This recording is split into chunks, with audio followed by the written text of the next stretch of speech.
que seria a arte na redação científica?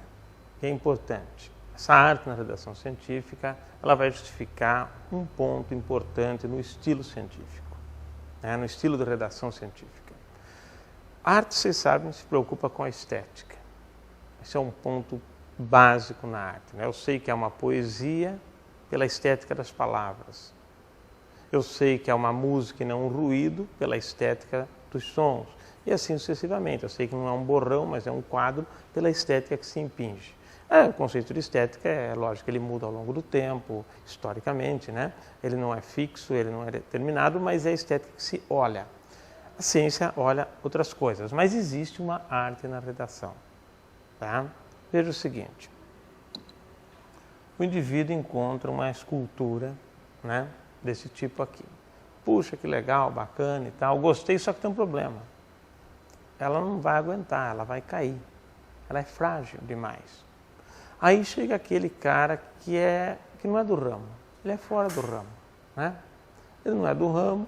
Ele chega e fala assim, não, eu conserto isso aqui. Fica tranquilo. Quer ver? Ó, agora não vai mais cair. Pronto, não vai cair. Só que em compensação, o que ele fez? Toda a questão artística do equilíbrio que estava por ali, ele tirou. Não é? Agora chega alguém que é um pouco mais do ramo, pode fazer, veja, você não precisa de tudo isso daqui para sustentar essa estrutura. Pode deixar isso mais limpo, tá certo? Você pode fazer algo assim, por exemplo. Isso também não vai cair. Ele está preso, mas não precisou de tudo aquilo. Ele está sólido do mesmo jeito. Essa é a arte na construção das coisas. Imagina o seguinte, você está num ambiente, uma sala grande, essa sala tem uma laje em cima, né?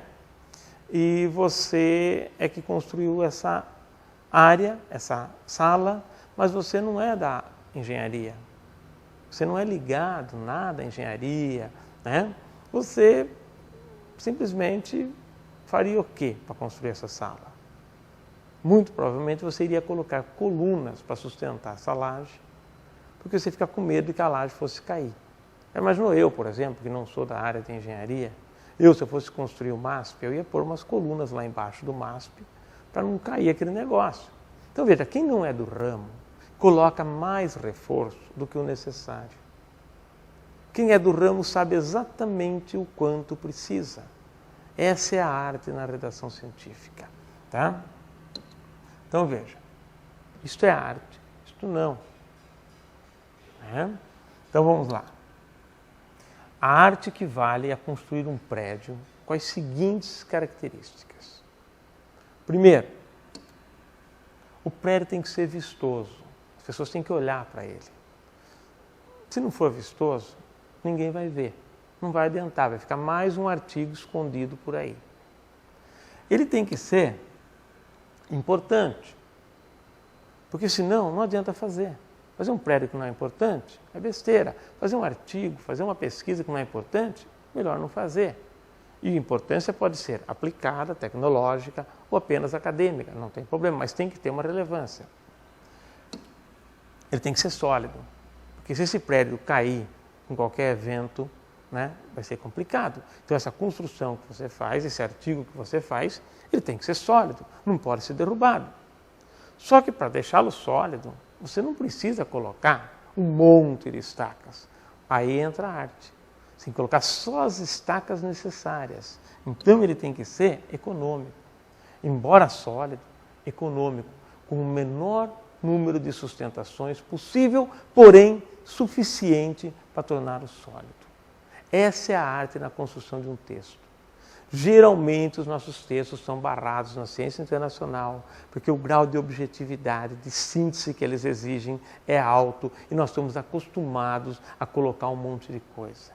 Faz parte da cultura brasileira falar demais, escrever demais, por um monte de coisa para dizer um negocinho desse tamanho. Veja as várias reuniões que acontecem no nosso meio. O indivíduo fica 3 horas para discutir um negócio, quando na verdade apenas 3 pontos foram colocados.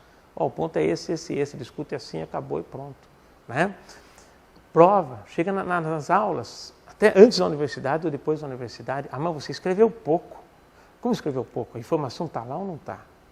Se o indivíduo fala assim para a professora, ela pergunta, quem descobriu o Brasil? E ele responde, Pedro Álvares Cabral. Ela diz que está errado, fala, não, meio certo. Eu quero resposta completa. Quem descobriu o Brasil foi Pedro Álvares Cabral. Eu estou treinando prolixidade. E a arte é usar o mínimo possível para resolver o que tem que resolver. Essa é a arte na redação científica. Isso vem a favor, né, de se fazer textos sintéticos, porém sólidos. Então, essas características são importantes no edifício, são importantes no seu artigo, na sua tese, na sua monografia, TCC, seja lá o que for. Tá? Tem que ter essas características, não é? O indivíduo não tem que ler 4 páginas quando ele podia ler 1 ou 2. Eu já vi casos de orientadores falar assim, não vou nem ler, está muito fininho. Pelo amor de Deus, aposenta, vai cuidar de flor, do jardim, vai fazer outra coisa. Mas não vá deformar alunos. É a lógica do discurso, ela está boa ou não está boa? Você leu o texto? Não, você não leu um texto porque está fininho. Poxa, tem trabalhos na história da humanidade que com 1, 2 páginas mudou muita coisa. Não é? Então não é a quantidade, mas a qualidade. Nós ainda vivemos a força da quantidade sobre a qualidade. Isso tem que ser revisto e numa ciência internacional isso é revisto. Isso é visto no sentido contrário. Ok? Então a arte na redação científica é sintético, sólido, importante, vistoso.